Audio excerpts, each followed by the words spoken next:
Meus queridos irmãos, irmãs, salve a todos com a paz do Senhor. Está iniciando agora a nossa EBD em síntese e desde já a lição de número 3, que tem como título A Inerrância da Bíblia. Nesse primeiro trimestre de 2022, estamos estudando a supremacia das Escrituras, a infalível, inerrante e infalível Palavra de Deus. Você, meu irmão, minha irmã, acompanhe pelas mídias sociais da FM 96.3, da canal 8h38 da TCM, da TV AD Mossoró. Hoje, nossa aula muito maravilhosa, que vai tratar a respeito da Bíblia Sagrada. Então, lição de número 3, tem como título A Inerrância da Bíblia. Nosso textuário diz o seguinte: porque em verdade vos digo que até o céu e a terra passem, nenhum jota ou um tio se omitirá da lei sem que tudo seja cumprido. Mateus capítulo 5, versículo 18. Verdade prática.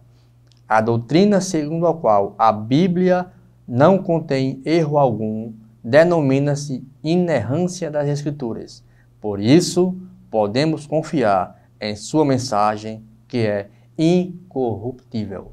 Temos 3 tópicos. No primeiro tópico, diz o seguinte: a inerrância da Bíblia. No segundo tópico, o Espírito Santo preservou as Escrituras. Veja que maravilha que o Espírito Santo fez.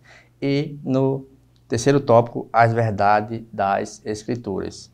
Então, temos um tema bastante comum da nossa doutrina bíblica, que é chamado inerrância bíblica, ou infalibilidade das Escrituras. Então, são 2 vocábulos, tanto inerrância como infalibilidade, são 2 termos que apontam a veracidade das Escrituras. Então, como João, capítulo 10, versículo 35, ele já afirmou que, pois, se a lei chamou deuses aqueles a quem a palavra de Deus foi dirigida, e a Escritura não pode ser anulada. Então, jamais a Escritura ela pode ser anulada. Então, 2 termos que aparentemente são sinônimos, mas nós aderimos à inerrância e à infalível Palavra de Deus. Nosso bloco 1 tem como título A Inerrância da Bíblia. Vemos que, segundo a doutrina das Escrituras Sagradas, como tema a bibliologia, não possui, como diz assim, algum erro das Escrituras, tanto da sua parte históricas como científica. Na nossa declaração de fé das Assembleias de Deus, na página de número 21, lá tem nosso cremos. Então, nosso primeiro cremos é dizendo que nós cremos na infalível Palavra de Deus. Ela não pode de forma alguma falhar, porque a própria Bíblia, ela deixou bem claro que ela é o próprio Senhor Jesus Cristo. E o termo inerrância, ela, como a gente bem sabemos, não aparece na Bíblia. O termo inerrância, ela não aparece na Bíblia. E a sua essência, a essência das Escrituras, da maravilha das Escrituras, está registrada por toda a Bíblia. Por exemplo, lá em Eclesiastes capítulo 3, versículo 14, o sábio ali deixou bem claro: sei de tudo que faz permanecerá para sempre. Ou seja, isso nada pode acrescentar e disso nada se pode tirar. Então, a própria palavra, ela atesta isso. E no nosso textuário, como já foi falado, né? No nosso textuário, deixou bem claro que nenhum tio ou um jota, ele pode ser omitido, a não ser que tudo se cumpra.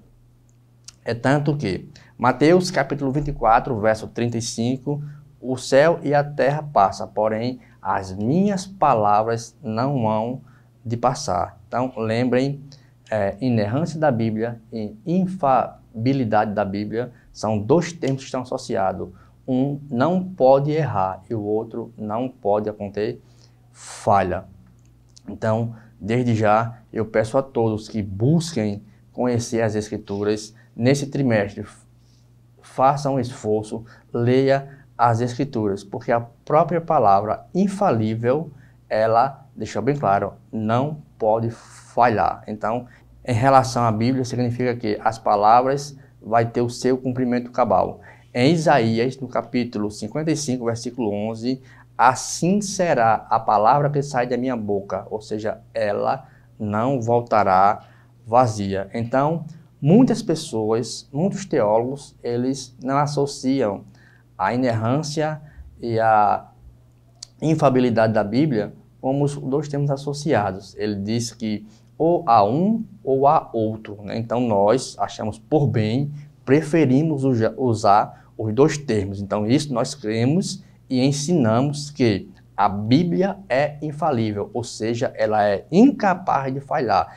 E, igualmente, ela é inerrante, ou seja, jamais pode conter erros. Então, essas declarações indicam que a Bíblia ela é plenamente confiável e nenhuma falsidade ou equívoco pode acontecer das suas escrituras.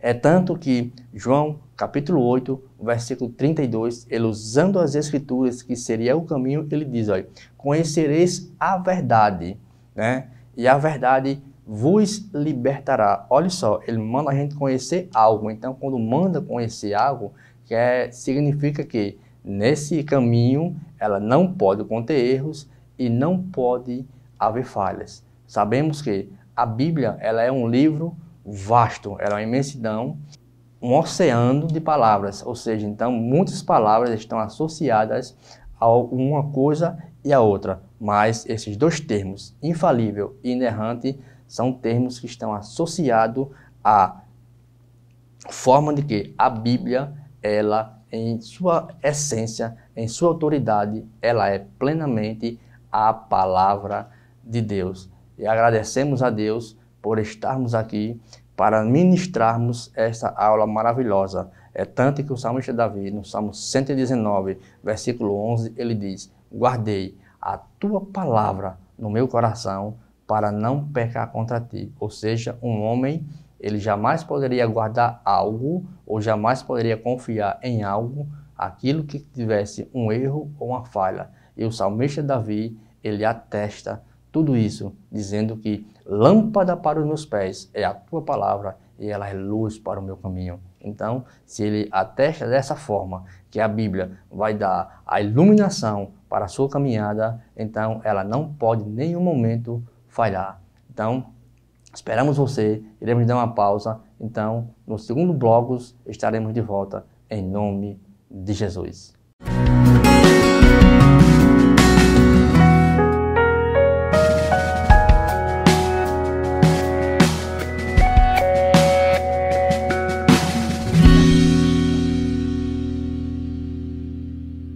Estamos de volta ao nosso bloco 2, que tem por título O Espírito Santo preservou as Escrituras. Esse bloco, vocês fiquem atentos para essas informações que irão ser passadas, porque através da preservação do Espírito Santo de Deus, algo maravilhoso que ele fez em torno dos seus escritores inspirados por Deus, usados pelo próprio Espírito Santo, tanto para escrever de seu próprio punho, como para fazer cópias autênticas. Então isso afirmamos através desses homens, usados por Deus, que o autor, ao fazer a sua cópia, ele preservou, através do Espírito Santo, algumas cópias originais. Por exemplo, temos na base os autógrafos. Então, os autógrafos, eles são autores que escreveu a própria escritura com o seu próprio punho, né? O apóstolo Paulo, em Filemon, capítulo 1, verso 19, ele deixou bem claro que ele escreveu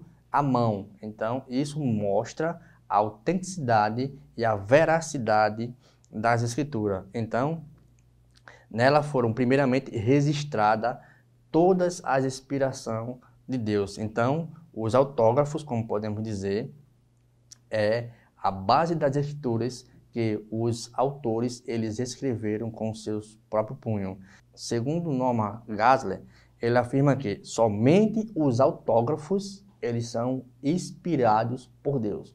Alguém pode dizer que alguma cópia ela pode ter um pergaminho perdido, alguma falha quando foi transcrita, mas a própria inspiração de Deus, ela jamais pode haver erro, né? Então, a pergunta é, quem tem os autógrafos? Quem tem esses autógrafos? Então, baseando-nos nesse princípio, podemos dizer que na Ásia Menor tinham 12 originais, ou seja, João, Gálatas, Efésios, 1 e 2 Timóteo, Filemão, 1 e 2 Pedro e Apocalipse. Então, na Ásia Menor ficava esses originais. Podemos também dizer que na Grécia tinha 6. Quem? 1 e 2 Coríntios, Filemão, 1 e 2 Tessalonicenses. Então, são bases registradas que o próprio autor, ele associa, dizendo que os autógrafos, eles pertenciam a essas regiões. Também temos os apógrafos. Os apógrafos são cópias originais, observem isso, são cópias originais que Deus inspirou aquelas pessoas, aqueles homens santos de Deus, para fazer a cópia da parte dele. Ou seja, por que eu digo homens de Deus? Porque, segundo no livro da CPAD, Examine as Evidências, do autor Ralph, ele deixa bem claro que ele solta 17 regras no livro Examine as Escrituras, página 139, tem 17 regras onde um copista ele tinha por obrigação seguir aquelas regras. Por exemplo, regra 1, o pergaminho de uma sinagoga devia ser escrito sobre pele de animais limpos. Segunda regra, preparadas por um judeu para o uso particular da sinagoga. Já 2 regras. 3, eles deviam ser amarrados em cordões obtidos de animais limpos. 4ª regra, toda a pele devia conter um certo número de colunas. Então veja só que tem uma série de regras para ser observada para poder fazer a cópia. Além disso, na regra 15 diz assim, ele devia lavar todo o corpo, ele não poderia fazer de qualquer forma. Não começar a escrever o nome de Deus com uma pena recém-molhada com tinta. Regra 16. Regra 17. Se um rei dirigisse a ele enquanto estivesse escrevendo o nome, não deveria tomar conhecimento dele. Então, essas são algumas regrinhas que os apógrafos, as cópias autênticas, eles tinham que seguir. Um escriba, ele tinha que uma determinada série de regras, como foi lido aqui, certo? Para poder fazer a cópias autêntica. Também dessas cópias existiam os apógrafos, ou seja, os apócrifos, e os pseudo-epígrafos, ou seja, apócrifos são escondidos ou ocultos, e os pseudos são falsos, e epígrafos são escritos, então são falsos escritos. Por exemplo, na etimologia básica, os apócrifos são didático, romance, religioso, profético e lendário. Por exemplo, o didático, Sabedoria de Salomão, Eclesiástico. Romance, Tobias. Esse Tobias, ele é um livro muito controverso, porque no capítulo 11, no capítulo 4 e o verso 11, ele diz que quem dá esmola já ganhou e recebeu a salvação. No capítulo 12, versículo 9 de Tobias, diz que quem dá esmola está livre da morte. E em Judite, no capítulo 2, que é religioso, no capítulo 2, no versículo 1, diz que Nabucodonosor, ele era rei dos assírios, enquanto nossa palavra, fiel, fidedigna, inerrante e infalível palavra de Deus, atesta que Nabucodonosor era rei da Babilônia. Sem contar que o livro de 2 Macabeus, no capítulo de número 15, verso 37 e 38, ele pede desculpa daquele relato que ele escreveu. Ele disse que não agradou a todos, então ele se desculpa por algo que escreveu. Vemos através da Bíblia Sagrada que nenhum autor ele se desculpa aquilo que Deus mandou ele falar. Ou seja, Deus interviu, o Espírito Santo inspirou e ele escreveu, e ele não pediu desculpa daquilo que ele escreveu.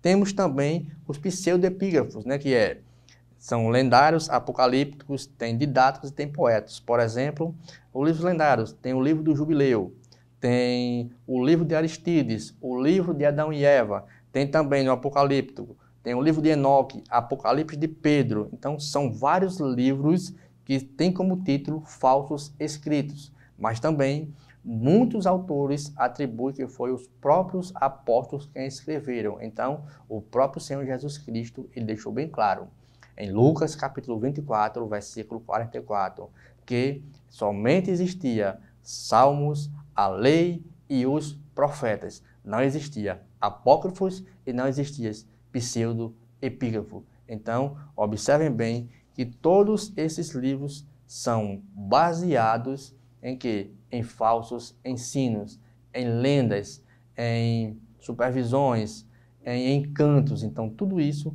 as Escrituras ela condena. Por exemplo, no livro de Daniel, no capítulo 3, temos apenas 31 versículos. Já nos apócrifos da Bíblia tem um acréscimo a Daniel no capítulo 3, que vai do versículo 30 até o versículo 91.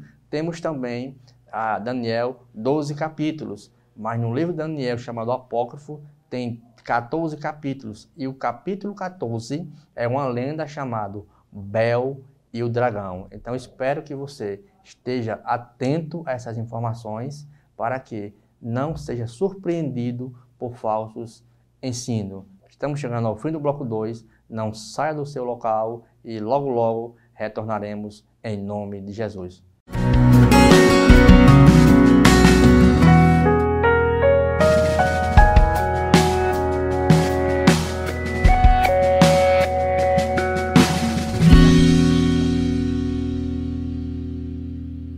Estamos iniciando nosso bloco 3, que tem como tema a verdade das Escrituras. Então, meu amigo, meu irmão, você fique atento às informações que irá ser passada neste momento através da Bíblia Sagrada. Então, sabemos que a verdade, ela contém, ou aliás, ela é a verdade plena. Então, esse nome, verdade, a palavra no hebraico é emet, ou seja, significa o quê? Que ela é confiável e contém nela aquilo que é correto.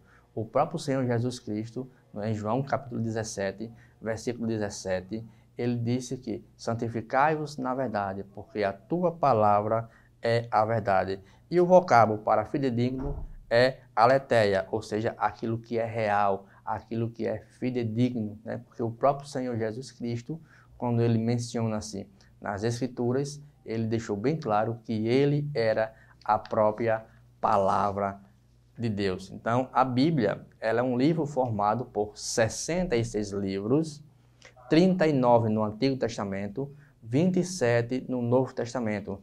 E a própria palavra, ela atribui vários títulos maravilhosos às Escrituras. Por exemplo, a Bíblia diz que ela é pura e verdadeira. João capítulo 8, versículo 6. A palavra também é a verdade. João 17, como já lemos. O escritor aos Hebreus diz que é impossível que Deus minta, e Paulo ratifica dizendo que em Tito, que Deus jamais pode mentir. Então, os próprios livros e os canônicos mais fiéis, olhe só, os títulos que eles dão a esta maravilhosa palavra. Essa palavra, estou com a Bíblia de Estudo Pentecostal, tradução Almeida Revista e Corrigida. Então, de tudo o que foi falado, atestamos que a Bíblia ela é infalível, ela jamais pode falhar e ela também jamais pode conter erro, porque ela é inerrante. Olhe só os títulos que a Bíblia atribui. Escrituras Sagradas, Mateus capítulo 21, versículo 42. Livro do Senhor, Isaías capítulo 34, versículo 6. Palavra de Deus, Marcos capítulo 7, versículo 13. Oráculos de Deus, Romanos capítulo 3, versículo 2. O próprio Jesus atestou que ele era a verdade, João 14, 6. A tua palavra é a verdade, João 17. E ele também diz que a tua palavra é a verdade, ela não contém a verdade. Ela é a verdade. Paulo escrevendo em 1 Tessalonicenses, capítulo 2, versículo 13, olha o que ele diz. Pelo que também damos sem cessar graças a Deus, pois havendo recebido de nós a palavra da pregação de Deus, a recebeste não como palavra de homens, mas, segundo é, na verdade, palavra de Deus. O próprio apóstolo Paulo, ele atestou que a própria palavra, ela era o próprio Deus. E o saudoso Antônio Gilberto, ele asseverou o seguinte: o que Jesus ensinou e tudo que o homem precisa saber quanto à sua redenção, quanto à revelação da Bíblia, tanto na parte ética como moral, social, fundamentam-se na Bíblia Sagrada. Nosso padrão de viver está baseado nas Escrituras Sagradas. Então, muitos heróis da fé, muitos homens de Deus, ao longo dos séculos, eles atestam que a Bíblia era inerrante e infalível palavra de Deus. Um desses homens foi John Wesley. Ele escreveu o seguinte: se houver algum erro, a Bíblia não era verdade. Mas se existir alguma falsidade, então ela não é o livro de Deus. Então ele atesta que a Bíblia não tem erro algum. Tomás Aquino, no ano de 1225 a 1274, ele atesta: em parte alguma a Bíblia pode haver falsidade.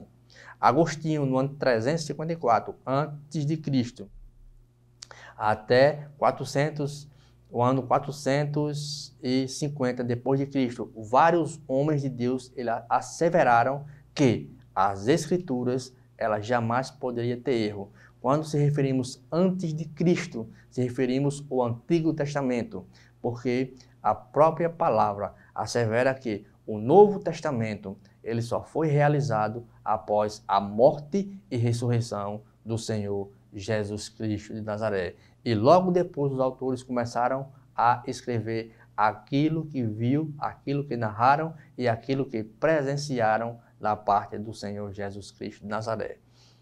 Martim Lutero, no ano de 1483, ele disse também que cremos confiadamente que nenhum dos seus autores cometeu erro algum.